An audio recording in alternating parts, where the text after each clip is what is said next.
cœur de l'art, des conversations sincères, toniques et joyeuses, à deux ou plus, qui stimuleront votre créativité et vous donneront envie de mettre plus d'art dans votre vie. Avec moi, Sabina Pinzan. Et moi, Gwenaëlle Perron. Et nous sommes toutes les deux des artistes basés en Bretagne.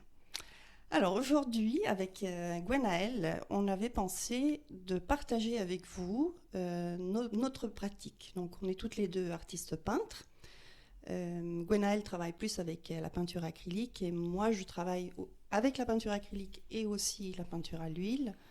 Et on avait envie de vous expliquer un peu comment on travaille et quels sont les outils qu'on utilise. Et puis donner un peu notre recommandation peut-être sur certains produits. Voilà, on va expliquer les choses qui nous plaisent, d'autres produits qui nous plaisent peut-être un peu moins. Et on espère que ça va vous donner peut-être des pistes pour votre propre pratique. Donc on va commencer premier à parler des supports, parce qu'on utilise différents supports, toutes les deux. Donc peut-être Gwenaëlle, tu veux expliquer un peu quel support toi tu utilises ?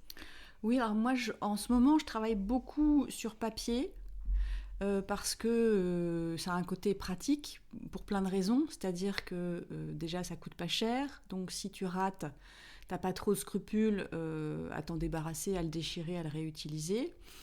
Ça prend pas trop de place non plus. Voilà, ça, tu le trouves en différents formats. Alors moi, c'est peinture et mix média, donc j'utilise aussi pas mal de colle et de choses comme ça. Et donc, je travaille avec un papier qui est spécifique pour le mix média, que je trouve chez Canson en bloc, et que j'aime vraiment bien. Et je change pas trop, en fait. Ça me convient bien. C'est suffisamment épais pour supporter tous les mauvais traitements que je lui fais subir. Et du coup, c'est ça que j'utilise majoritairement. Après, j'aime beaucoup travailler sur du bois aussi. Parce que du coup, c'est vrai que ça permet d'avoir des marques un peu différentes. Ça supporte un peu plus d'épaisseur. Ça supporte... Comme c'est pas mou, tu peux travailler différemment dessus. Tu peux racler, tu peux gratter, tu peux faire tout ça. Et puis après, je travaille aussi sur toile. Mais c'est vrai que récemment, j'ai surtout fait peinture et panneaux de bois. Là, j'ai des panneaux de bois qui sont en cours et que je me dis tous les jours, il faut que je les finisse. Mais oui, je pense que c'est vraiment mes supports préférés.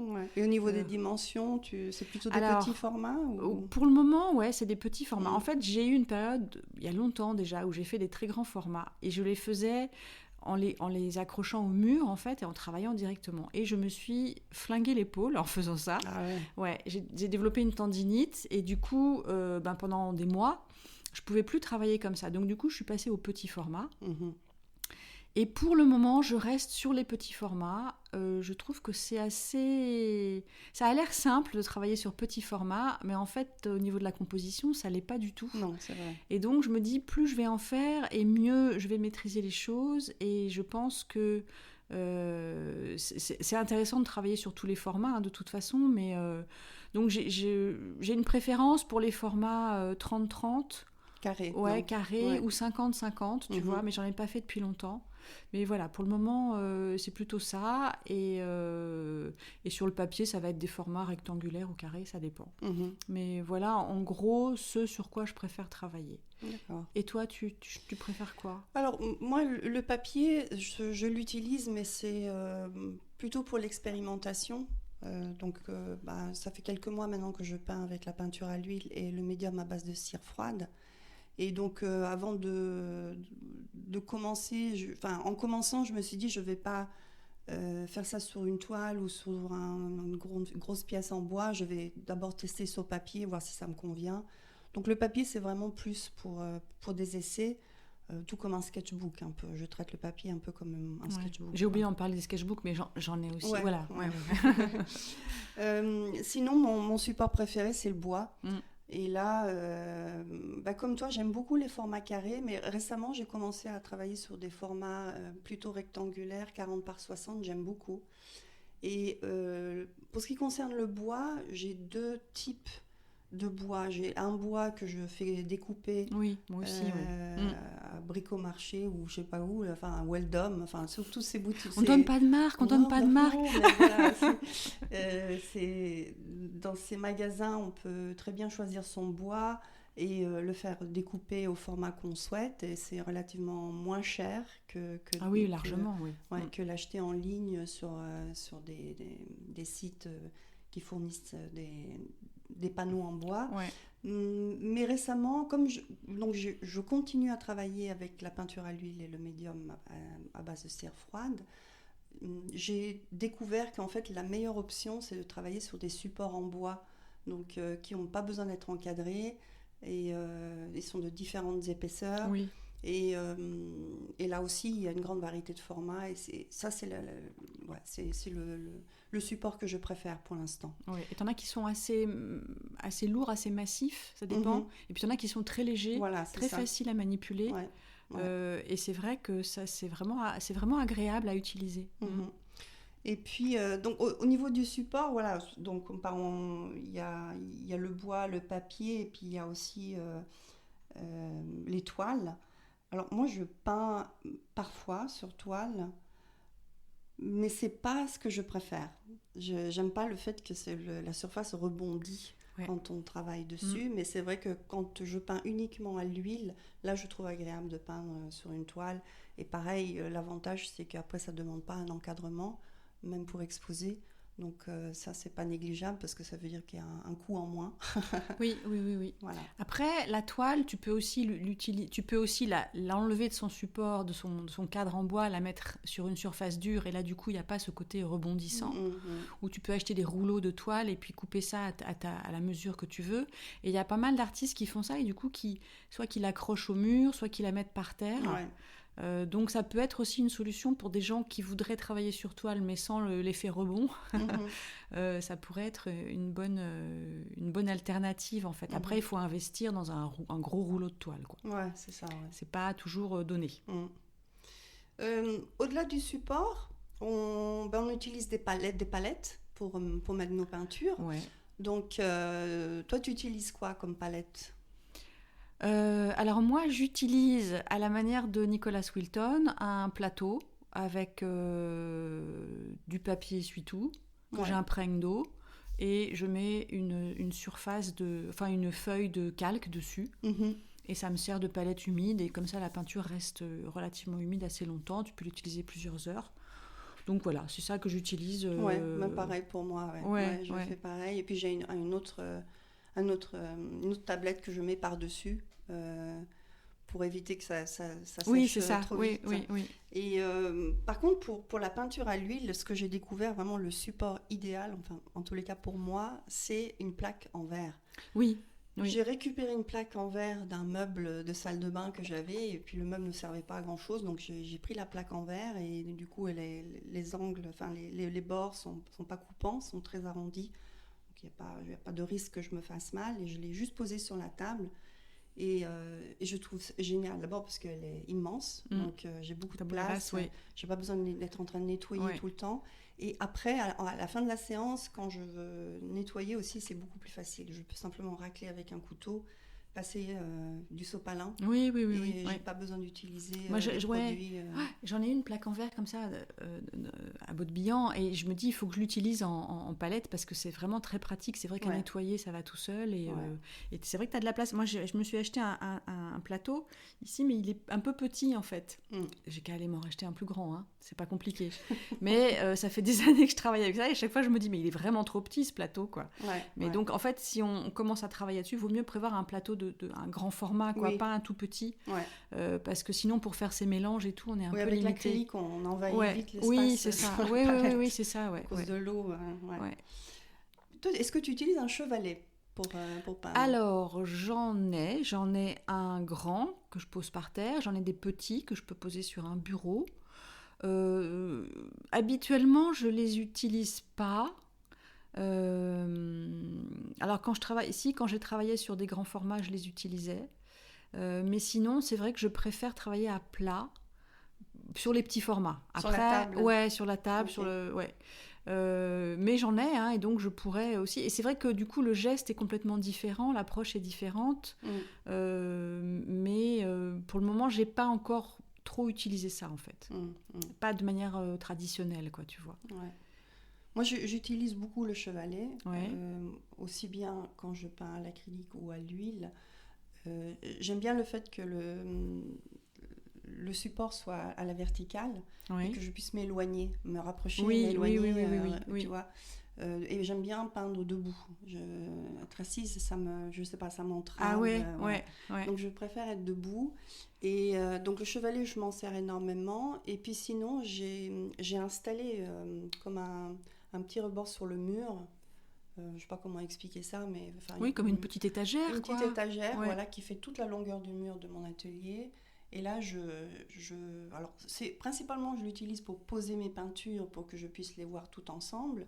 Mais parfois, j'aime bien poser la peinture là pour travailler dessus. D'accord. Donc, ça, j'aime bien aussi. Je sais qu'il y a des artistes qui ont installé une plaque sur leur mur et avec des clous un peu partout pour pouvoir bouger. Oui, c'est ce que j'ai fait, moi. Ouais, moi, j'ai pas vraiment la place et j'ai pas trop envie d'abîmer mon mur, donc je l'ai pas fait. Mais je trouve qu'au final, c'est peut-être la meilleure solution parce que le chevalet prend beaucoup trop de place. Oui, c'est ça qui est embêtant. Ouais. Après, si tu veux pas abîmer ton mur, tu peux mettre une plaque de bois, en fait. Bon, du coup, tu vas avoir besoin de vis pour la visser quand même, mais tu vas en mettre beaucoup moins que si tu voulais accrocher tes tableaux et tu mets tes vis là-dessus, en fait. Et il y en a même qui agrafent, quand tu utilises de la toile, tu peux même agrafer carrément sur le... Voilà. Mais après, ça dépend du matériel que tu as, de la pièce que tu as, de la place que tu as. Voilà, tout le monde n'a pas un atelier de 150 mètres carrés. Hein. Non. Malheureusement. Ça fait envie quelquefois. Ouais. Et puis moi, dans mon atelier, j'ai aussi 2 tables de dessin. Donc, j'en ai une que j'ai depuis plus de 30 ans. Et je l'ai toujours gardée avec moi et elle est réglable, donc je peux l'incliner. Et puis j'en ai acheté une autre l'année dernière que je ne peux pas incliner. Donc c'est pas vraiment une table de dessin, mais c'est une table réglable au niveau de la hauteur. D'accord. Donc je peux soit travailler assise, soit travailler debout. Ah, c'est pratique, avec une manivelle qui me permet de monter et descendre la table. C'est cool ça, ouais. Ça, je trouve génial. C'est vraiment super. C'est un bon investissement, je m'en sers énormément. Plus que la table de dessin. Donc, oui, surtout si tu aimes travailler debout, quoi. Ouais. C'est vrai que ça, c'est bien. Ouais. Toi, tu as une table de dessin aussi Alors moi, je me suis fait une table en bois, sur roulette, sur laquelle je peux travailler debout. Mais elle n'est pas inclinable. Mais je l'ai vraiment faite à la hauteur qui me convenait pour travailler, quoi, tu vois. Ça, c'est bien. Ouais. Et du coup, elle a des roulettes, je peux la déplacer si j'ai envie. Bon, après, l'encombrement de la pièce fait que je passe pas mon temps à la déplacer. Mais du coup, c'est vrai que c'est pratique, quoi, d'avoir quelque chose qui est vraiment adapté à ta hauteur.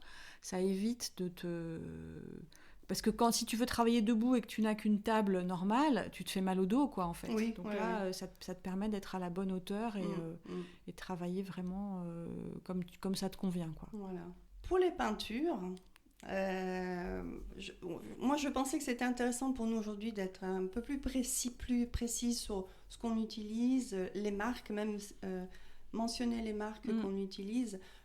Il m'est arrivé souvent de parler avec des artistes qui ne voulaient pas partager trop d'informations sur le type de peinture qu'ils utilisaient, les outils qu'ils utilisaient. C'est des secrets bien gardés.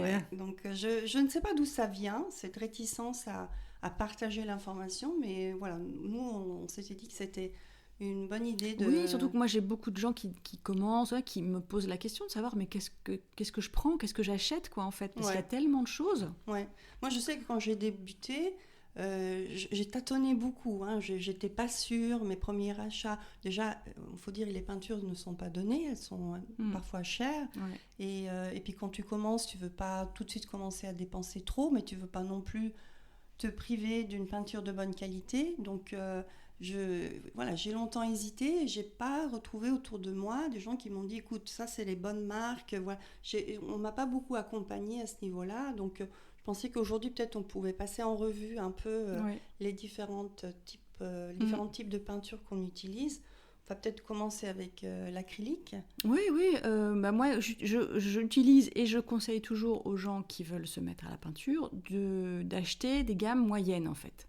Pas le top, mais pas non plus des choses pour les débutants, tu sais, des choses vraiment pas chères, parce qu'en fait, les peintures qui sont vraiment pas chères, elles sont très peu pigmentées. Ouais. Et donc, du coup, quand tu te mets à travailler avec, tu voudrais obtenir des effets que tu peux pas obtenir avec ces peintures-là, parce qu'il n'y a pas assez de pigment dedans, et tu es déçu, et du coup, tu es frustré, et ça peut carrément te dégoûter et te donner envie d'arrêter, quoi, en fait. Donc, moi, je conseille toujours le milieu de gamme, c'est-à-dire les peintures qui, chez Daler-Rowney, s'appellent System 7. Il y a la peinture chez Amsterdam aussi, c'est des peintures en tube en général, qui sont pas du heavy body, c'est-à-dire elles sont pas épaisses, mais elles sont pas fluides non plus, elles sont entre les deux, et donc c'est vraiment pratique à utiliser. Tu en trouves qui sont transparentes, tu en trouves qui sont semi-transparentes, semi-opaques, opaques, enfin voilà, il y a un petit peu de tout. Elles sont pas très très chères, en général c'est autour de entre 5 et 8 euros le tube, quelque chose comme ça, donc ça va. Et puis après je travaille aussi moi avec de la peinture golden, qui est un peu la Rolls de la peinture acrylique. Un peu cher. Qui est un peu cher, qui est un peu cher mais qui est très pigmentée, donc on en met moins aussi. Ouais. Et qui a des couleurs qu'on retrouve nulle part ailleurs en fait. Donc par exemple il y a un verre d'eau, tu peux pas le trouver et il est quand même pas facile à faire, et même si tu essayes. Il y a le Lord Queen Acridone qui apparemment n'est plus fabriqué, il ne le fabrique plus, mais qui était une très très belle peinture aussi, magnifique. Et donc il y en a quelques-unes comme ça, c'est pas la peine d'avoir tout, mais c'est bien peut-être d'en avoir juste quelques-unes de couleurs on apprécie vraiment. Ouais. Et puis après, j'ai aussi, donc chez Golden, il y a plein de sortes de peintures. Donc là, c'est de la heavy body qui est en tube. Et ils ont aussi de la peinture fluide. Et ça, c'est vraiment super à utiliser. Parce que là, on peut vraiment jouer sur des effets de transparence avec de multiples passages et de choses comme ça. On peut la diluer, on peut faire des coulures, on peut faire vraiment des effets aqueux très, très réussis. Et ça vaut le coup d'en avoir, alors pas 50 flacons, mais pareil, d'en avoir juste quelques-uns pour essayer. Et déjà, ça peut vraiment être intéressant dans les effets qu'on obtient. Et puis après, côté acrylique, ce qui est intéressant d'avoir aussi, c'est de l'encre acrylique, en fait, qui là vient en petits flacons, comme l'encre de Chine, et qu'on peut utiliser comme ça de plein de façons aussi. On peut la vaporiser, on peut dessiner avec la pipette directement, on peut la diluer, on peut l'utiliser comme un lavis un peu. Ouais. Mais alors avec un lavis, avec la qualité de l'acrylique qui fait qu'une fois que c'est sec, ça ne bouge plus. Parce que si tu utilises l'encre de Chine et que tu remouilles par-dessus, ou de la gouache ou de l'aquarelle, ben, c'est pareil, ça bouge, quoi. Donc là, une fois que c'est sec, on n'en parle plus, tu peux repasser dessus, tu peux faire ce que tu veux, et c'est d'ailleurs pour ça que j'adore l'acrylique. Et donc voilà, ça c'est, disons, les trois principales sources de couleurs que je vais utiliser pour ma peinture. Et toi, tu utilises quoi ? Bah, écoute, moi, dans l'acrylique, avec l'acrylique, j'ai testé, justement, comme je disais, j'ai tâtonné pendant un certain temps, donc du coup, j'ai voulu tester un peu partout, toutes les marques. Et je me suis arrêtée sur quelques marques. Donc, Golden, j'aime bien, le Heavy Body Golden, effectivement, je trouve que la consistance, elle est intéressante et ils ont des très belles couleurs. Mais ma préférée, c'est Liquitex. Moi, j'aime beaucoup Liquitex. En heavy body aussi Ouais. Mais pas que, en fluide aussi, j'aime bien. Après, en fluide, c'est aussi sympa de l'utiliser pour quand on travaille sur la jelly plate. Je trouve que c'est plus facile. Donc, voilà, moi, je trouve que ça, c'est les deux marques qui ont, au niveau de la pigmentation, sont les plus intéressantes et au niveau de la gamme de couleurs qu'ils proposent. Après, il y a aussi Sennelier, qui propose des peintures extra fines. Elles sont en tube. Elles sont bien aussi, Elles sont très bien. Ouais, j'en ai pas acheté beaucoup, mais ce que tu dis, j'ai commencé avec Liquitex en fait, et j'en achète moins, mais c'est vrai qu'ils ont des très belles couleurs. Ouais. Et oui, ce que tu dis, Sennelier, c'est bien aussi. Ouais. Sennelier, c'est bien, et même leur marque Abstract, qui est plutôt... qui n'est pas extra fine, mais au niveau... Qui est dans les espèces de sachets mous, là. Oui. Alors moi, je ne suis pas contente de ça. Moi, je les aime bien. Je ne vais peut-être pas tomber sur les bonnes couleurs. Elles réagissent pas toutes de la même façon, tu vois.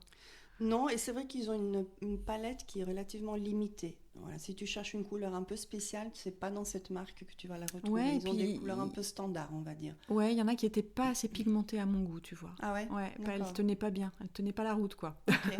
Ouais. Moi, j'ai débuté avec ça et puis je suis restée fidèle. Bah après, il y a un souci aussi dans la peinture que tu choisis de la durabilité, quoi. Hmm. Parce que c'est vrai qu'il faut que ce soit des peintures qui soient stables dans le temps, que la couleur, elle change pas, en fait. Ouais, ouais. Et c'est vrai que si tu prends de la peinture de bonne qualité, tu as moins de risques d'avoir que ça se délave, ou que ça jaunisse, ou que ça fasse des choses comme ça, en Ouais. fait. Oui, puis quand on peint à l'acrylique et à l'huile, on risque d'être un peu frustré avec l'acrylique parce que lorsqu'on veut une couleur intense, on est obligé de repasser plusieurs fois. On est obligé de faire plusieurs couches pour obtenir l'intensité qu'on obtient avec la peinture à l'huile d'un seul D'un coup, trait. ouais, D'un c'est coup. ça, ouais. Donc effectivement, si la qualité de la peinture est meilleure, on aura moins de couches Oui, à c'est ça. fournir Ouais, ouais. pour obtenir Mm. une belle densité. Mm. Pour la peinture à l'huile, moi, pareil, là aussi, hein, j'ai testé différentes marques je regarde toujours le rapport qualité-prix. Ça ne sert à rien d'aller dépenser dans les marques les plus chères, alors que des fois, les marques moins chères peuvent tout à fait convenir. C'est un peu comme les crèmes pour le visage, quoi. Ouais, pas tout à fait. Donc, dans les peintures à l'huile, alors pour moi, la Rolls, les peintures à l'huile, c'est les peintures Leroux. J'en avais déjà parlé une fois dans un Oui, podcast. je crois bien, oui, Ouais, oui. c'est un fabricant français, un fabricant familial. Euh, Franchement, de toutes les huiles que j'ai testées, c'est vraiment la peinture que je préfère. Le prix, bon, ils sont peut-être un peu plus chers que ce qu'on trouve. C'est quoi le prix d'un tube de peinture à l'huile, en fait, par rapport à l'acrylique? C'est plus cher ou c'est C'est un peu, ça a tendance comparable? à être un peu plus cher. D'accord. Ouais, ouais. Et après, au-delà de Leroux, bah, il y a Sennelier que j'aime bien aussi. Et Rembrandt aussi. Voilà, pour moi, ça, c'est les trois marques que j'utilise. Après, au-delà de ça, j'utilise aussi de l'huile extra fine solide en bâton. Et ça, c'est Sennelier qui propose ça. Il y a aussi des marques américaines mais qu'on n'arrive pas à trouver ici en France. J'ai cherché partout, j'arrive pas à me procurer ces bâtons. Mais c'est sympa parce que ça permet de pas utiliser le pinceau et puis de travailler D'accord. différemment sur le support. Et après, avec le bâton, tu peux simplement dessiner en fait sur une toile, par exemple. Et après, avec un diluant, tu peux peindre par-dessus, tu peux diluer par endroits. Donc, c'est assez intéressant. Donc c'est des bâtons mais qui sont colorés, il y a de la Oui, ils sont pigmentés, je veux dire. oui, Ouais, tout à d'accord. fait. Ouais. C'est comme de la peinture, mais ils sont solides. D'accord. C'est de la peinture à l'huile, mais solide. Ok, Voilà. d'accord. Donc, Ouais. tu l'utilises comme un gros crayon ou gros crayon. Mhm. Voilà. C'est sympa. Au-delà de la peinture, on a après les médiums. Et là, le choix est très vaste. Ouais. Toi, tu utilises quoi? Moi, j'ai limité un peu Oui, moi au début, quand j'ai gamme. commencé, je voulais essayer plein de trucs, en Ouais. fait. Tu sais, les trucs qui te font de la texture, les choses comme ça. Moi, je dirais que l'essentiel aujourd'hui, c'est d'avoir du gesso, déjà un bon gesso pour quand tu veux travailler sur des panneaux de bois ou des choses comme ça, c'est bien pour préparer ta surface. Ouais. Après, moi, j'ai du médium acrylique mat et brillant qui me sert à coller le papier et qui me sert à protéger la surface, à faire quelques passages pour protéger la surface. Après, je pense qu'avoir un peu de poudre de marbre aussi, c'est intéressant quand on veut créer justement de la texture, parce que ça, on peut faire vraiment beaucoup de choses avec. Tu peux travailler avec des pochoirs, tu peux faire des marques dedans et tout ça, donc ça, c'est vraiment bien. Et puis du vernis pour finir le tableau, quoi. Mais c'est à peu près tout ce que j'utilise, en fait. Et les trucs que j'ai achetés au début, tu sais, qui font des craquelures, qui font des choses comme ça. Ah, ça, j'ai jamais essayé. Ils ont séché dans leur peau. Et ouais, je les ai utilisés quelques fois, mais bon, je pense que ça demande de les utiliser très fréquemment pour bien comprendre en quelle quantité, en quelle couche il faut les mettre, en fait. Parce que si t'en mets trop peu, ça marche pas. Si t'en mets trop, ça sèche pas. Enfin, tu vois, d'accord.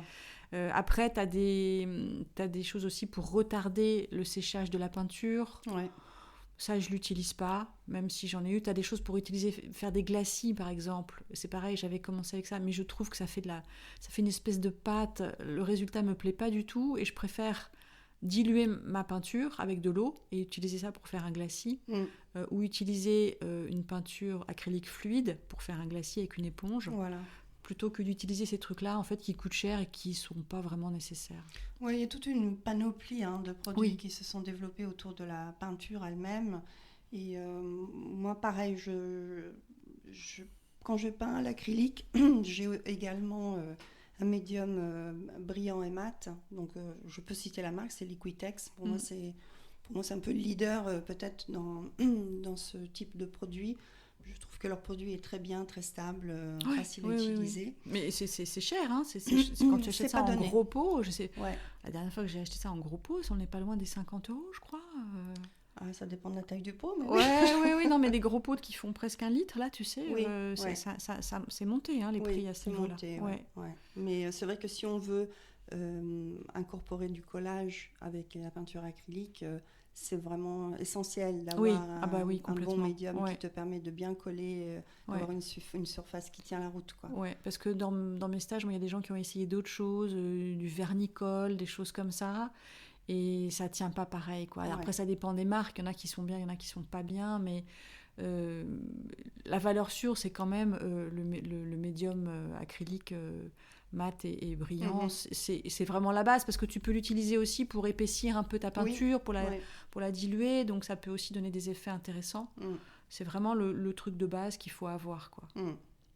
Alors, pour la peinture à l'huile, c'est pareil. Il y a toutes sortes de produits que tu peux utiliser, et on reproche souvent à la peinture à l'huile d'être toxique. Voilà. Moi, j'entends souvent ça. On dit moi je peins pas à l'huile parce que maintenant j'ai développé une allergie. Je sais que c'est insupportable. Toutes ces il faut ventiler, il faut faire ci, il faut faire ça. Alors moi j'ai pas rencontré ce problème. Alors peut-être parce que je suis en bonne santé. Il n'y a pas de problème. Mais au-delà de ça, j'ai aussi trouvé qu'il y a des moyens d'éviter d'utiliser des produits toxiques. Donc pour les médiums, moi j'utilise un médium de Gamblin, qui s'appelle Gamblin Gamsol. Alors ça, c'est un solvant en fait qui n'a pas d'odeur. D'accord. Alors ça ne veut pas dire qu'il n'est pas toxique, donc effectivement si on l'utilise en grande quantité, il faut ventiler la pièce dans laquelle on travaille. Mais le fait qu'il n'y ait pas d'odeur, ça ne va pas empêcher toute la maison non plus. Ça je trouve agréable. Moi j'utilise très peu, mais je l'utilise, c'est une alternative à la térébenthine. C'est pas donné, on trouve pas ça facilement. Je crois qu'il n'y a que la maison Sennelier en France qui distribue ce produit, mais ça vaut la peine. Ensuite, j'utilise aussi. Alors j'ai essayé différents médiums, notamment de la maison Sennelier. Ils ont un médium universel et puis ils ont un autre médium Turner, à peindre Turner de Sennelier. Enfin voilà, ils ont différents médiums. Au final, leur médium, il est pas mal, mais ils le vendent en petites quantités. C'est des petites bouteilles que je trouve beaucoup trop chères. Pas très pratique au niveau de l'utilisation, parce que tu dois verser dans quelque chose où tu peux pas les prendre dedans, donc tu dois le verser, et puis au final, tu finis par gaspiller énormément, et puis ça sent fort, c'est désagréable. Donc effectivement, ça, je trouve, c'est probablement pas bon pour la santé. Donc mon alternative, c'est d'utiliser un médium qui est fabriqué par la maison Winsor & Newton, qui s'appelle Liquin. Et on trouve le Liquin original ou le Liquin Fine Detail. Les deux sont très bien. Et c'est une espèce de gel. C'est assez gélatineux, comme ça. On peut le verser sur la palette. Et puis moi, il m'arrive qu'il m'en reste sur la palette. Et si mon gel il n'est pas trop contaminé par la couleur, je le remets simplement dans sa bouteille. C'est une bouteille en plastique. Donc je trouve ça très bien. Ça n'a presque pas d'odeur. Je pense qu'il n'y a pas beaucoup de toxicité dans ce produit-là. Et puis après, évidemment, aussi quand tu peins à l'huile, on te dit tu peux utiliser l'huile de lin et tout ça. Alors au début, j'ai commencé avec ça parce que c'est comme ça que j'ai été formée. Mais aujourd'hui, je trouve plus du tout l'utilité d'utiliser l'huile de lin. Et puis donc, comme je disais, vu que je peins aujourd'hui avec un médium à base de cire froide, alors on en met partout. quand on travaille avec des matières froides. La palette, c'est vraiment, ça devient un truc parce qu'en fait, tu travailles principalement au couteau, très peu au pinceau, parce que c'est à cause de la consistance. Donc tu peux vite salir ta palette et tout ça. Et moi, j'ai découvert qu'en fait, la meilleure manière de nettoyer mes pinceaux et de nettoyer ma palette, c'est d'utiliser de l'huile végétale, tout simplement. Ah, d'accord. Donc j'utilise plus de térébenthine, j'utilise pas de Gamsol, j'utilise pas ça. Même mes mains, je les nettoie avec de La l'huile bonne vieille végétale. Le Sueur. Alors il y en a qui utilisent justement Ouais. l'huile de cuisine. Moi j'ai trouvé que ça c'était pas aussi efficace que D'accord. par exemple une huile d'onagre ou de D'accord. bourrache ou voilà une huile végétale qu'on peut utiliser au niveau cosmétique. Mhm. Mais on peut en trouver pas trop cher. D'accord. Après, peu importe le type d'huile, hein. Oui, Il oui. suffit juste que ce soit de l'huile végétale. Je pense que même l'huile d'olive, mais bon, je suis italienne et Ah, non, tu peux pas faire je ça. peux pas faire ça, c'est C'est un sacrilège. crime, là, oui. Mais voilà, donc l'huile, tout simplement, l'huile végétale peut tout à fait remplacer tout ce qui est toxique pour le nettoyage des produits à base d'huile, quoi, de peinture à l'huile. Oui, moi, on Voilà. m'avait posé la question de la toxicité de la peinture acrylique, en fait. Ah ouais? Et je me suis renseignée. Et en fait, la peinture acrylique que tu utilises pour peindre tes tableaux, en général, c'est marqué non toxique. Donc, a priori, il n'y a pas de risque pour la santé d'utiliser ces peintures-là. Après, il peut y avoir des pigments qui peuvent être nocifs, en fait, hein, comme le cadmium ou des choses comme ça. Donc là, si tu travailles avec les doigts, par exemple, tu peux mettre des gants pour te protéger. Et puis après, je pense qu'en prenant des précautions évidentes, c'est-à-dire d'aérer ton atelier de temps en temps, de faire attention de ne pas d'en garder sur les doigts, sur la peau et tout ça, même en te lavant bien, je pense que tu limites quand même les risques, quoi. Hein, Ouais. Bah, la peinture acrylique, en fait, c'est du plastique, hein. Bah oui, c'est ça. Donc, le seul problème que je vois avec la peinture acrylique, c'est quand on vide notre pot d'eau sale dans l'évier. En fait, on est en train de jeter du plastique dans l'évier et tout ça, ça finit dans la nature. Donc là, c'est la problématique et il existe aujourd'hui des techniques pour nettoyer ces taux-là. Et la filtrer avec du sable, des choses comme ça. Voilà. Bon, après, ça demande aussi du temps. Ça demande du temps. Et de la place pour organiser tout ça, parce que c'est pas évident. C'est ça. Donc, moi, je le fais pas. Mea culpa. C'est vrai que je me sens toujours un peu coupable quand je verse mon eau sale dans l'évier. Je me dis, il faudrait quand même que je passe à un autre système, que je fasse du filtrage. Après, il faut remettre ça dans le contexte dans lequel on vit aussi. Hein. T'as des gens qui mettent tout dans le tout à l'égout, hein, qui mettent des sacs en plastique, qui mettent des couches, qui mettent... Non, mais je veux dire, il faut aussi... C'est pas ton petit pot de peinture. Bon, c'est sûr que c'est pas l'idéal, mais c'est pas non plus ton petit pot de peinture qui va non plus faire basculer la planète. Non, c'est pas moi qui est en train de détruire la biodiversité. Voilà, c'est ça. Non, mais c'est vrai, c'est pas optimal, mais bon, après... Pour ceux qui s'y intéressent, il y a énormément de tutos sur YouTube qui proposent des idées pour filtrer ces taux-là. Après, si tu veux vraiment pas polluer, tu te mets à l'aquarelle, et puis c'est tout, on n'en parle plus, hein, où tu travailles des... Quoique, je sais pas. Non, mais bon, après, voilà, il n'y a pas non plus de situation... Alors déjà, tu peux bien essuyer tes pinceaux avant de les rincer, pour enlever le maximum de peinture, enfin, il y a des petits gestes que tu peux avoir, quoi. Ouais. Mais bon, après, voilà, je pense qu'il faut remettre ça dans un contexte global de pollution généralisée, quand même. Oui, après, il y a une autre chose lorsqu'on peint, que ce soit acrylique ou peinture à l'huile. Moi, personnellement, j'utilise beaucoup du sopalin pour essuyer mes pinceaux, pour m'essuyer les mains, pour même travailler sur les supports. Donc, des rouleaux de sopalin, j'en passe plusieurs. Et là, c'est pareil, c'est énormément de déchets. Je suis pas très fière, mais pour l'instant, j'ai pas trouvé d'autres alternatives. Alors, quand je peins à l'huile, c'est plus facile de travailler avec des vieux torchons. Ça dure assez longtemps. Mais à l'acrylique, non, le torchon, ça va pas parce que c'est mouillé. Vite, ils vont être mouillés. Et puis, le sopalin, moi, je trouve que c'est la meilleure solution. Ouais, moi, j'utilise le sopalin ou aussi des vieux t-shirts, des trucs qui sont mis au rebut, tu vois, et j'essuie mes pinceaux là-dedans. Et puis, quand le truc, il est complètement dur. En fait, ça sèche d'une fois sur l'autre, mais il est complètement plein de peinture, donc il est complètement dur. Bon, au bout d'un moment, quand il essuie plus rien, je le jette, et puis voilà, quoi. Mais oui, de toute façon, il y a cette question-là, mais on ne va pas pouvoir résoudre le problème aujourd'hui, je crois. Pour conclure sur les peintures, moi, je me souviens que quand j'ai commencé à peindre, je me suis renseignée auprès de plusieurs artistes et même des enseignants pour voir quelle couleur je devais avoir dans ma palette. Tu vois, au minimum, quelle couleur je devais avoir. Donc, on nous dit toujours qu'il faut avoir les couleurs primaires, le blanc et le noir.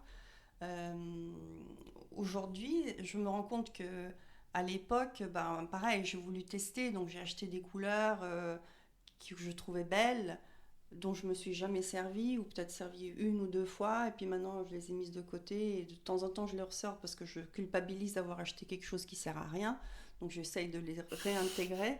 Mais c'est vrai que quand on débute dans la peinture, et même après, quand on est plus expérimenté, moi je découvre qu'en fait on n'a pas besoin d'avoir 36 tubes de peinture. Non, ce que je conseille quelquefois les professionnels, c'est d'avoir un jaune froid, un jaune chaud, un bleu froid, un bleu chaud, et un rouge froid, un rouge chaud, du blanc, du noir. Et avec ça, normalement, déjà, tu peux créer vraiment, vraiment beaucoup de nuances de couleurs.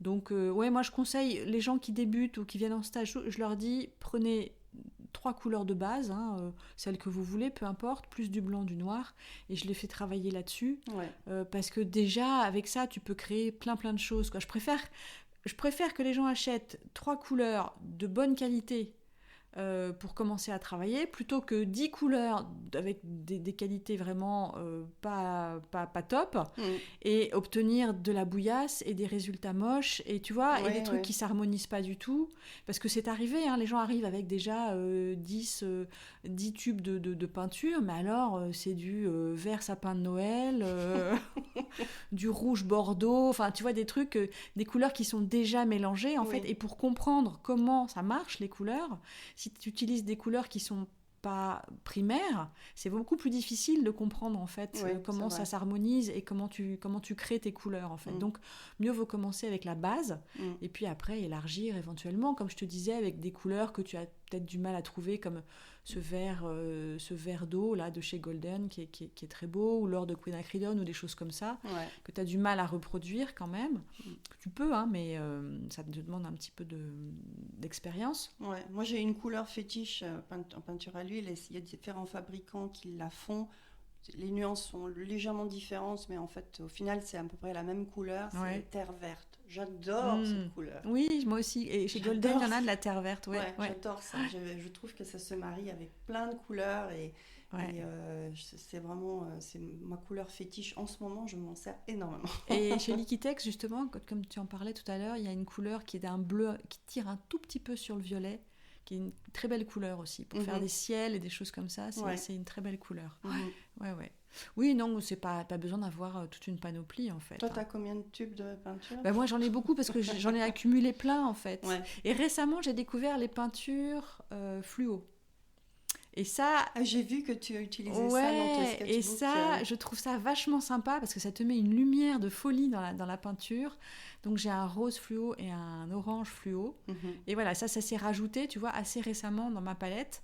Mais je trouve que c'est assez intéressant de travailler avec ça. Ça apporte une touche un peu...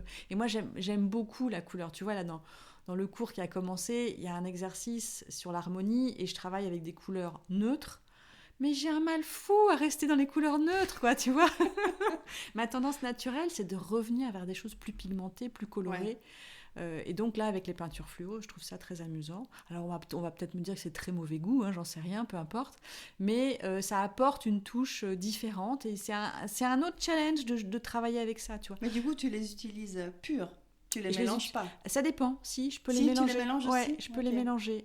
Avec du blanc notamment. Mais du coup, c'est des couleurs transparentes. Donc c'est pareil, tu peux créer des effets qui sont vraiment sympas. Et donc ça, c'est l'acquisition récente. Mais oui, j'ai beaucoup de tubes parce que déjà, j'en ai des fonds, des bouts de trucs qui restent. Mais en fait, plus j'avance et plus je me rends compte que j'utilise souvent les mêmes, en fait. Je reviens au même. Et il y en a Pareil. qui vont rester inutilisés, qui vont sécher en fait parce que c'était des erreurs. Je les ai achetés il y a longtemps ou Ouais. je me rends compte que je m'en sers pas ou c'est pas des couleurs que j'utilise beaucoup. Ouais, moi, ce que je fais pour éviter justement qu'elles sèchent, que je sois obligée de les jeter, c'est que je vais ressortir toutes les couleurs que je n'utilise pas habituellement et je les utilise pour faire la première couche en D'accord, acrylique, tu d'accord, vois. ouais. Et ça donne des fois des couleurs monstrueuses. Je dis que peu importe, de toute façon, je vais recouvrir tout Ouais, ça. ouais. Et puis ça donne déjà, je peux déjà faire travailler Et ça te une perturbe texture. pas d'avoir une couleur que tu n'aimes pas ou que tu n'apprécies pas particulièrement en sous-couche en quelque sorte? Non, j'aime bien souvent démarrer la sous-couche vraiment dans une liberté totale et je ne me soucie pas du tout de la qualité. Si ça me plaît ou ça me plaît pas, je m'en fous. Ah oui, d'accord. Le but, c'est vraiment de jouer, mais comme un enfant le ferait, tu vois. Donc non, ça me pose aucun problème. D'accord, parce que quelquefois, ça transparaît quand même, il en reste des... Oui, mais bon, quand ça transparaît, J'écrase. j'écrase avec autre chose. Ouais. Alors moi, je voulais juste revenir sur un truc que j'ai essayé. Tu me diras, toi, ce que t'en penses, mais que je n'ai pas du tout aimé. Je regrette d'avoir acheté 2 tubes de ce produit. C'est les liners Abstract Sennelier. Je sais pas si Je connais tu pas, connais. non.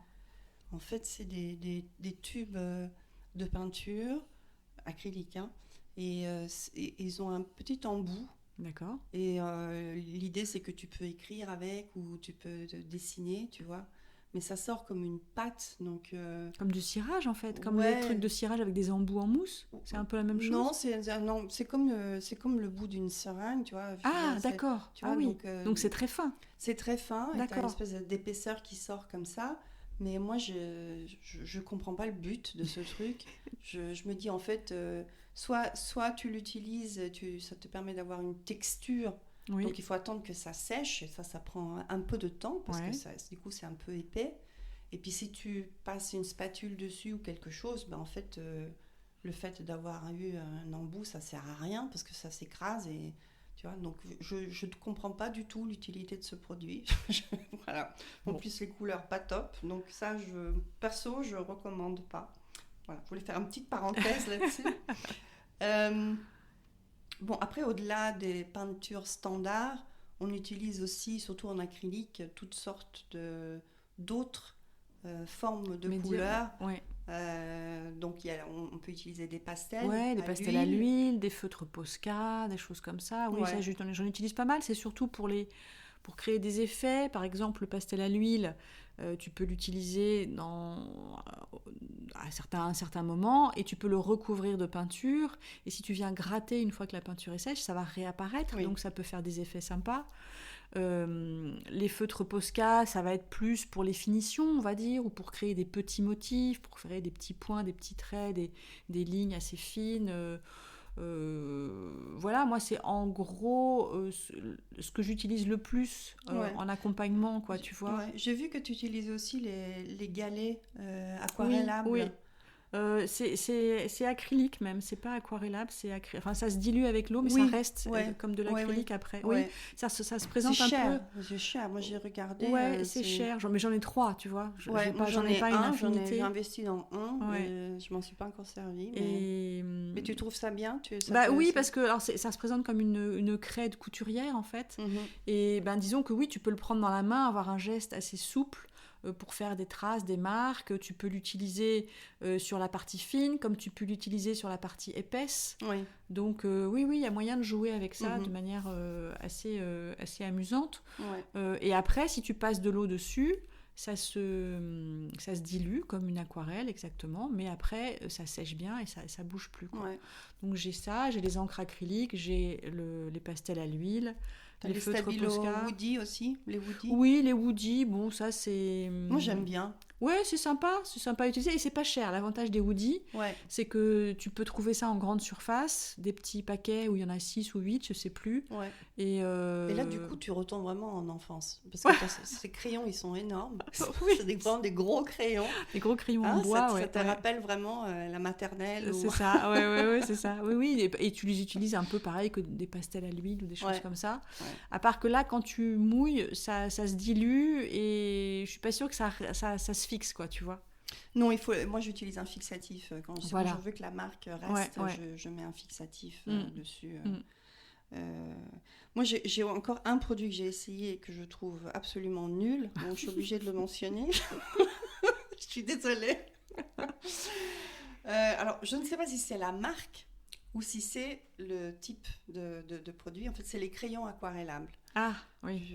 J'avais entendu dire que c'était tout à fait possible d'utiliser les crayons aquarellables avec la peinture acrylique. Donc, bon, j'ai eu quelques expériences positives avec, mais de manière générale, je trouve ça assez nul parce que, en fait, c'est très difficile de faire bien paraître les marques de ces crayons sur la peinture acrylique. Ça a tendance à glisser dessus et ça laisse pas de marque Ouais, moi, comme le Woody ou... j'en ai, mais je les utilise pas avec ma peinture acrylique, en fait. Je les utilise en tant que telles, quoi, tu vois, dans des dessins, dans des croquis, dans des choses comme ça, pour les utiliser vraiment comme de l'aquarelle. Ouais. Mais sur la peinture acrylique, ça marche. Enfin, Ouais. Mais même pour dessiner juste comme ça sur du papier, moi je sais pas si c'est à cause de la marque que j'ai, mais je trouve que enfin, ceux que j'ai ne sont ouais. pas bons. Et donc je pense que si quelqu'un veut utiliser les crayons aquarellables, il faut bien investir dans une marque où il y a une bonne pigmentation Oui, des oui, crayons. oui, Pareil, oui. c'est comme pour la Ouais. peinture. Parce que sinon c'est vraiment très... Bah, c'est ça, il faut que ce soit bien pigmenté, Ouais. quoi. Et un autre outil ce qui est bien aussi, c'est les néocolores. Mhm. Les de chez Carandache, là, Oui. qui sont vraiment pas mal aussi. Ouais. Alors ça, moi, je l'utiliserais plutôt pour faire des croquis, tu vois, tu peux les emmener avec toi dans la nature, tu peux en emmener une petite partie, tu veux faire un croquis de paysage, quelque chose comme ça, rajouter quelques Ouais. éléments de couleur, ça va bien. Quand tu les humidifies, c'est pareil, ça se dilue. Mhm. Ça, c'est tout à fait bien, puis c'est très pigmenté, c'est très coloré. Ouais, ils sont Donc, d'excellente qualité. Ouais. mais voilà, pour moi, c'est deux utilisations séparées, quoi. Néocolore, crayon aquarellable et puis acrylique. Ça va pas trop ensemble. Je sais qu'il y en a qui les utilisent ensemble, mais moi je vois pas trop l'intérêt. Effectivement, comme tu le dis, ça se voit pas tellement, quoi. Alors, si tu veux vraiment aller faire un petit détail dans une zone passive, tu vois, un petit Ouais. truc, voilà. Mais bon, j'aurais tendance à le faire avec autre chose, en fait. Mhm. Je pense qu'on a fait le tour au niveau En des tout cas, ce qui concerne notre expérience, oui. Il nous manque plus Les outils. que de parler des outils. Parce les outils. que là, surtout en peinture acrylique, on a vraiment un vaste choix. Ah bah et oui, on peut être créatif aussi. Oui, on peut être créatif. Donc allons-y, parlons-en. Bon, d'abord il y a les pinceaux. Oui, pinceau, brosse, bon là c'est Voilà. classique, hein. Il y a plein de choses en diverses épaisseurs, Spalter, diverses largeurs, voilà, c'est ça. Mhm. Donc là, oui, bon, là, je pense que c'est pas chacun choisit ce qui lui plaît. Puis c'est vrai qu'il faut avoir des pinceaux adaptés à la taille de ton Du support, Mhm. parce que si tu peins sur des grandes toiles avec un tout petit pinceau, ça va prendre un certain temps. Ouais. Mais voilà, après, c'est vrai que l'acrylique, l'intérêt, c'est de créer des marques et de créer des textures. Donc du coup, tout ce qui est spatule... Donc spatule traditionnelle de peintre, enfin couteau de peintre en fait, tu vois, ça peut être intéressant. Mais toutes les spatules en plastique qu'on trouve aujourd'hui qui vont créer des effets de rayures, qui vont... Ouais, il y a différentes épaisseurs, enfin il y a des trucs vraiment sympas. Je crois que la marque c'est Catalyst. Et ils font des pinceaux aussi comme ça qui créent de la texture aussi. Donc ça, tu peux l'utiliser dans la peinture, mais tu peux l'utiliser dans la poudre de marbre.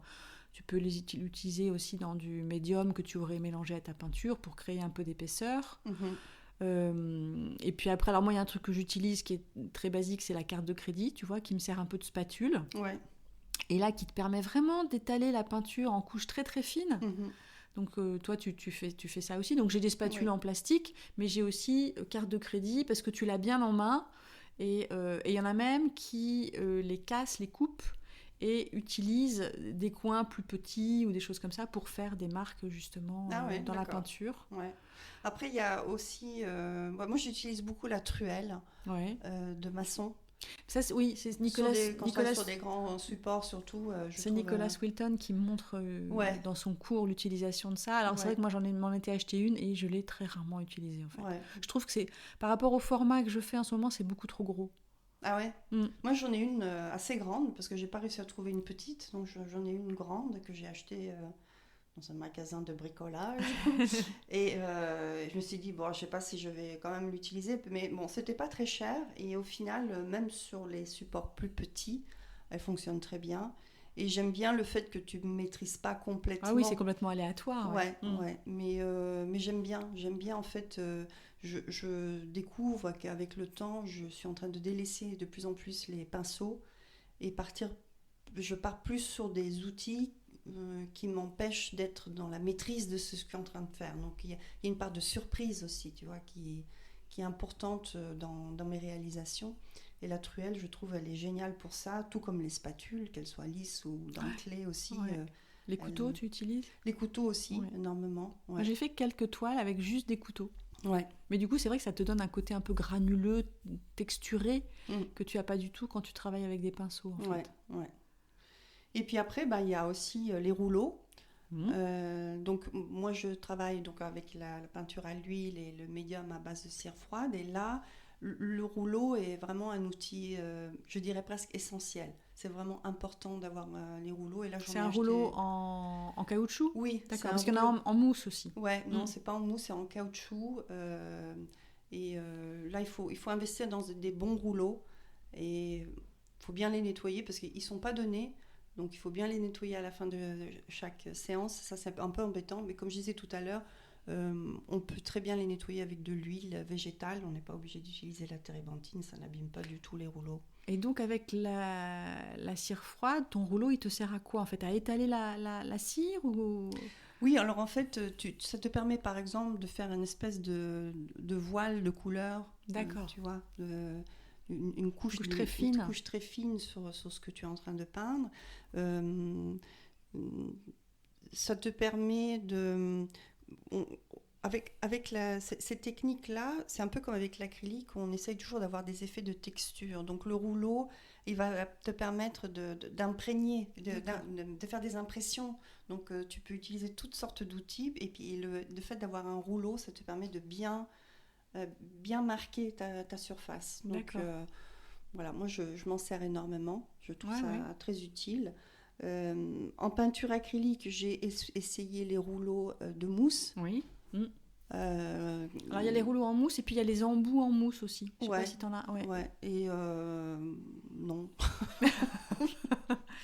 Non. Non. Ah moi oui. Ça tu vois. pompe beaucoup trop de. Ouais, mais justement quand tu veux faire des glacis ou quand tu veux atténuer certaines zones, le rouleau en mousse c'est pas mal parce que ça te fait justement une texture. Assez fine en fait de peinture et donc non moi ça m'arrive de l'utiliser pas systématiquement alors soit le rouleau acrylique qu'est-ce que je raconte, rouleau en caoutchouc, soit le rouleau en mousse, mais j'utilise les deux et l'embout en mousse aussi parce qu'on aboutit à des résultats un peu différents. On peut mettre plus ou moins d'eau, on peut charger. Alors je l'ai pas utilisé énormément, mais je pense qu'il y a un potentiel à exploiter là. Ah ok, d'accord.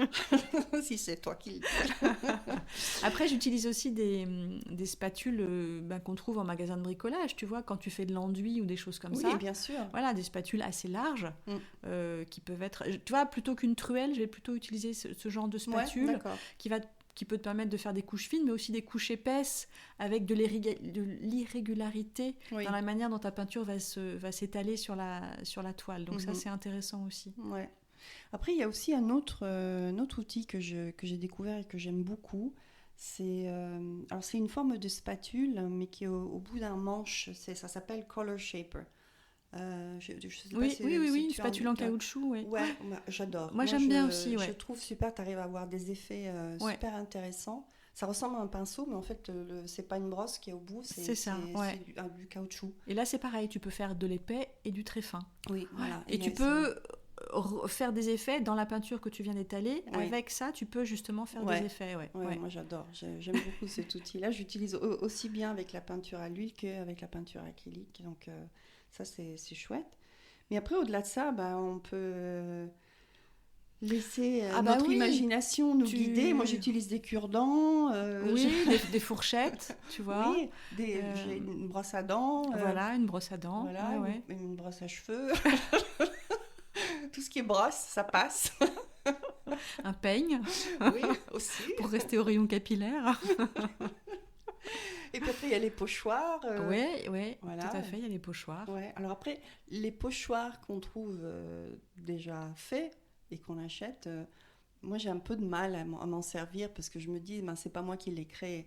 Donc l'année dernière, je m'étais lancée dans la création de pochoirs et j'ai acheté des feuilles de plastique très fins qu'il faut découper avec un couteau et ça prend un temps fou.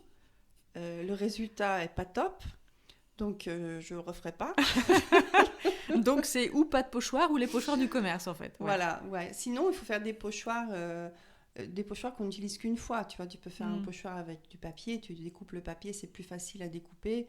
Tu sais que tu vas l'utiliser une fois, mais après tu vas être obligé de le jeter. Donc voilà, c'est une autre. Ouais. C'est vrai que moi j'en ai quelques-uns que j'ai achetés en commerce aussi. Alors je les utilise vraiment avec parcimonie, tu vois, juste pour donner un tout petit peu d'intérêt dans une zone, voilà, parce que c'est vrai que le côté découpe industrielle et régularité, en fait, ça s'accorde pas toujours avec l'impression que tu veux donner dans ta toile, mais ça peut être sympa pour donner, c'est ça, un peu d'intérêt à une zone qui, tu vois, quand tu travailles des zones passives, par exemple, et que tu veux donner de l'intérêt à quelque chose qui est relativement uni. Moi, par exemple, je vais utiliser un pochoir, je vais passer du blanc dans les marques du pochoir, et puis je vais repasser une couche de peinture dessus, ce qui fait que ça va se voir en transparence et ça va donner de l'intérêt à cette zone passive, qui avant en avait moins, en fait.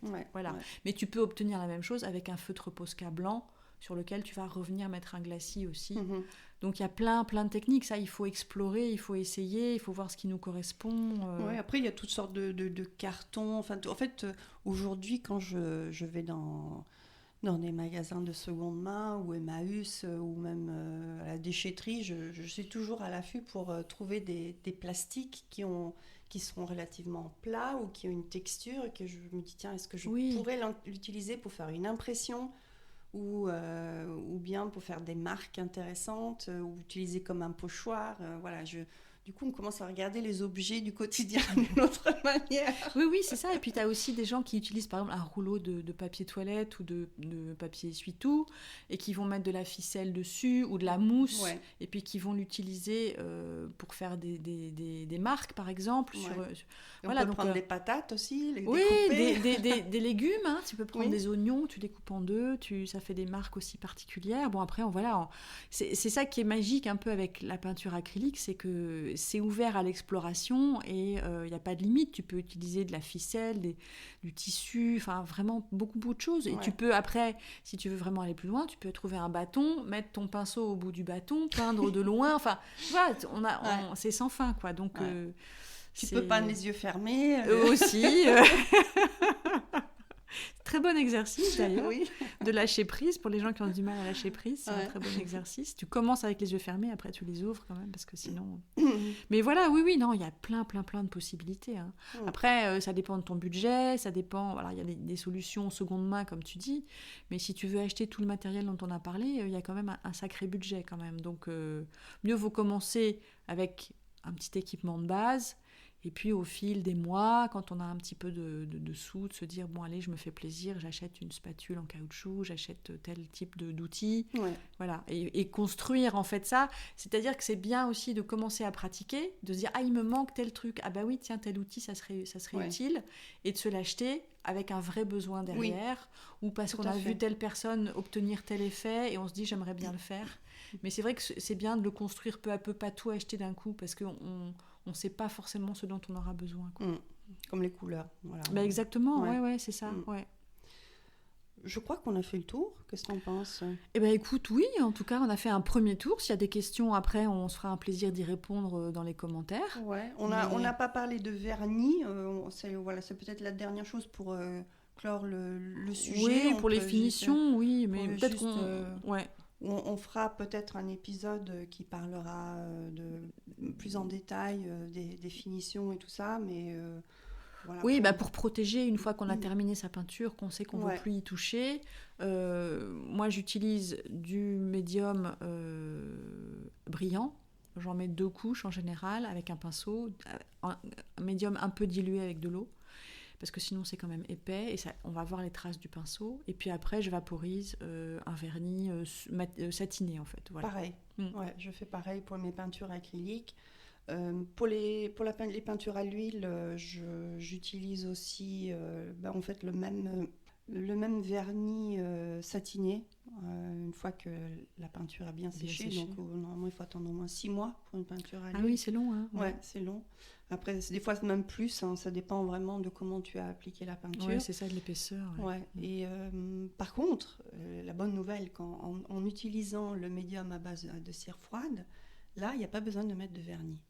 En fait, une fois que la peinture est terminée, de vernis, de protection. Et, oui, et en effet, ce médium peut être également utilisé pour vernir les tableaux faits à la peinture à l'acrylique. D'accord. Donc, c'est intéressant. Ouais. Donc, en fait, je réalise qu'en utilisant ce médium, on fait des économies. Alors déjà, on ouvre la palette de possibilités de ce qu'on peut faire avec la peinture à l'huile, et ça accélère le temps de séchage. Et au final, on n'a pas besoin de vernir. On peut le faire, mais c'est pas nécessaire. Voilà. Il y a un outil que j'ai oublié, moi, c'est le sèche-cheveux. Ah ben oui. Parce que ça accélère le séchage de la peinture acrylique. Ouais. Et quand tu mets des bandes de masquage sur le bord de ton papier, en chauffant un peu, ça permet de les enlever beaucoup plus facilement. Sinon, tu déchires le papier. Ouais, voilà. Donc le sèche-cheveux, voilà. Donc on a le peigne, la brosse et le sèche-cheveux. Donc faites le tour de vos salles de bain. Bon, bah écoute, je crois qu'on va... Bah voilà pour le sujet du jour, oui, on va s'arrêter là. On va s'arrêter là. Ok.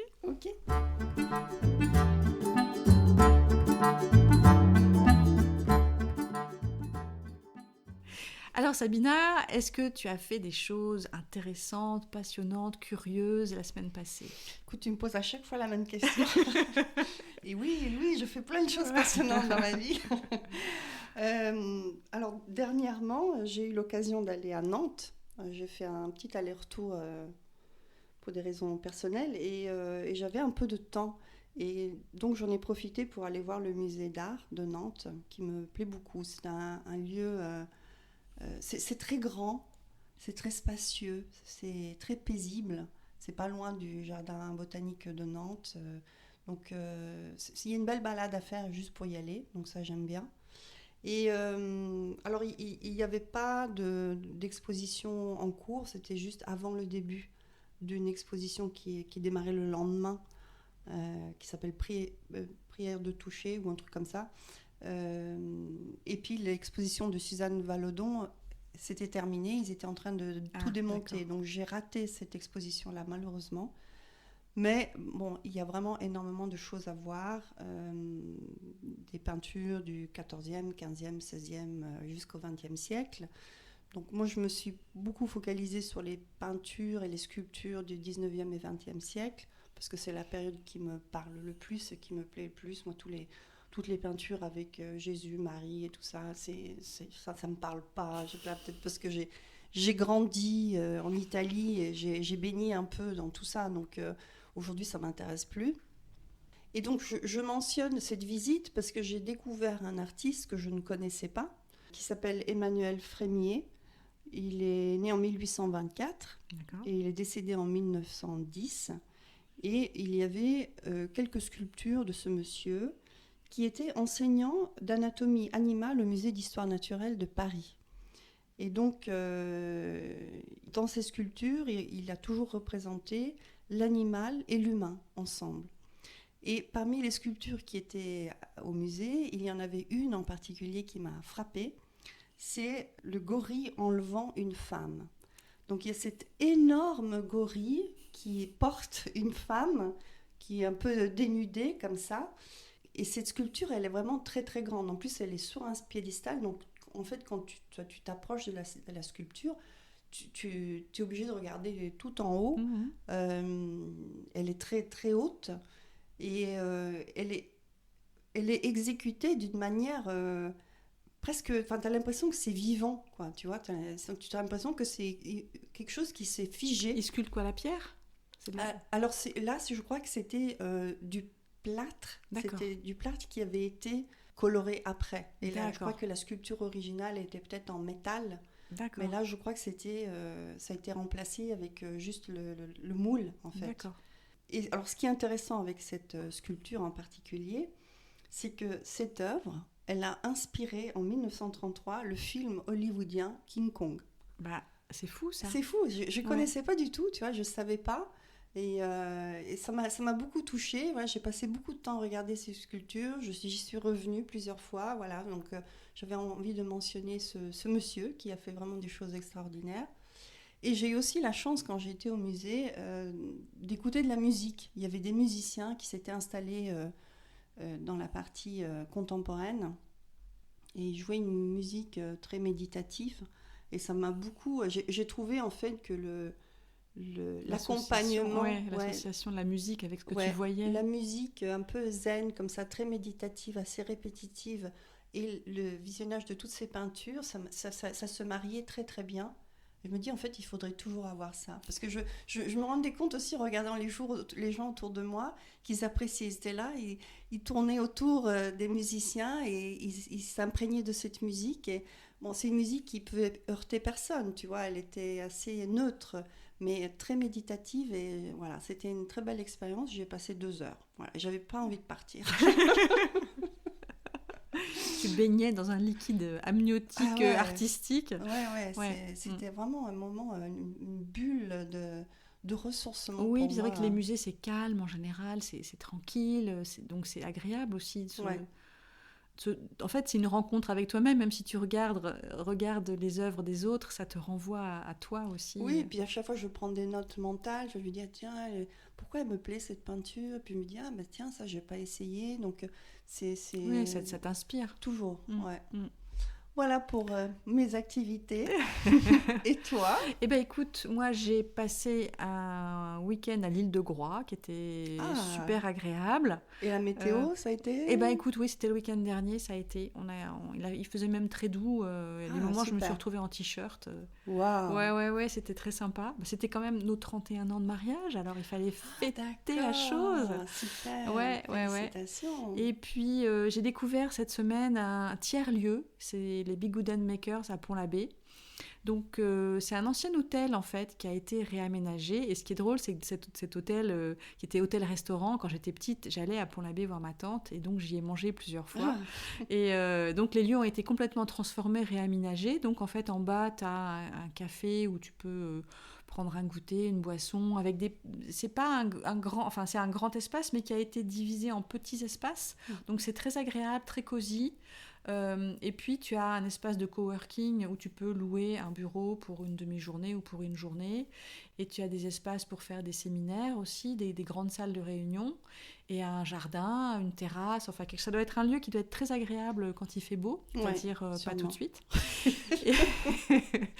et vraiment ce genre de lieu, tu vois, comme celui dont je parlais à Morlaix, ça donne envie de voir quelque chose créé spécifiquement pour les arts et les artistes, pas seulement les peintres, mais comme tu le disais, les sculpteurs, les musiciens, les écrivains, un espace qui serait un espace de rencontre et de création ensemble aussi, et qui serait convivial aussi, parce que on le dit souvent, on est dans nos ateliers, dans nos bureaux, tu vois, je pense aux écrivains, ils sont aussi, et on a envie de temps en temps de rencontrer d'autres gens, d'avoir des occasions comme ça de partager, et je voyais justement ce matin le post sur Instagram de mon amie peintre en Norvège, et elle disait quand je travaillais dans un bureau, le midi on se retrouvait tous, on mangeait ensemble et c'était sympa. Et là elle est toute seule dans son atelier, elle a son petit sandwich, et qu'est-ce qu'elle fait ? Soit elle est en interaction avec des gens via l'écran de son ordinateur, soit elle va voir les réseaux sociaux, donc c'est pas du tout la même chose. Et elle disait qu'elle était en manque aussi d'un espace pour retrouver d'autres artistes. Et donc voilà, quand je vois des lieux comme ça, moi je rêve d'un lieu qui serait porté... Là, les Bigouden Makers, c'est porté par une centaine de personnes, je crois, qui ont investi dans le projet. Oui, après, je pense que ils ont un petit room, un truc comme ça. Et puis après, je crois que ça se autofinance par la location des salles. Oui, c'est ça. Voilà, je ne sais pas financièrement exactement comment ça fonctionne, mais disons que ça a été porté par une initiative collective, en fait. C'est pas la mairie, enfin, je crois pas, mais... et donc, ça serait super si on pouvait créer comme ça, en France, des lieux où les artistes puissent se retrouver et partager, c'est-à-dire exposer, animer des ateliers, faire des choses comme ça. Ce serait vraiment super, parce que c'est vrai que là, pour le moment, dans beaucoup de cas, soit ça repose sur l'initiative publique, c'est-à-dire les médiathèques, les mairies, des choses comme ça, soit privée, c'est-à-dire que toi, tu vas organiser ton cours, tu vas louer une salle, tu vas faire ceci et cela, ou tu vas faire venir les gens dans ton atelier, mais c'est pas toujours possible. Et c'est vrai que ce serait vraiment, voilà, on peut rêver de lieux qui accueilleraient comme ça l'art et les artistes et qui permettraient une rencontre en fait facile et comment dire, et conviviale entre le public et les artistes. Et qui permettrait aux artistes de se retrouver et de travailler ensemble peut-être, parce que on le sait bien, il y a des passerelles, hein, tu lis un livre, ça inspire une peinture, tu vois une photo et ça t'inspire une histoire, enfin tout ça c'est comment dire, c'est poreux, et donc des lieux comme ça ne pourrait que favoriser cette porosité là entre les différentes formes de création. Donc voilà, moi je rêve. Mais je rêve avec toi. Espérons que quelqu'un nous entende et qui décide de lancer une initiative comme ça quelque part, ou peut-être que ça existe déjà quelque part en France, et peut-être qu'on nous le signalera. Et je voulais remercier aussi, avant de terminer, les personnes qui ont réagi à notre dernier podcast sur les vocations contrariées. On a eu pas mal de retours, et ça fait plaisir de voir que ce sujet vous parle, et voilà, et que ça vous a ramené à une expérience personnelle ou à des choses comme ça. Et donc vraiment c'est chouette ce retour, parce que du coup nous ça nous nourrit aussi. Absolument. Bah écoute Sabina, je crois que là, cette fois-ci, c'est la fin de cet épisode. Mais on va juste aussi dire qu'on fait une petite pause, donc on ne se voit pas dans 2 semaines, mais dans 3 semaines. Enfin, le prochain épisode, ça ne sera pas dans 15 jours, dans un mois. Ce sera dans un mois. Ah oui, d'accord. C'est ça. On saute un épisode. Parce que toi, tu as pas mal de rendez-vous artistiques. Voilà. Donc, il faut te laisser le temps de te préparer. Oui, voilà. Bon, donc, très bien. Écoute, merci. Merci à toi, et puis merci à tous ceux et toutes celles qui nous écoutent et qui nous encouragent et qui nous envoient des messages. Et puis à la prochaine fois alors. À la prochaine. Salut.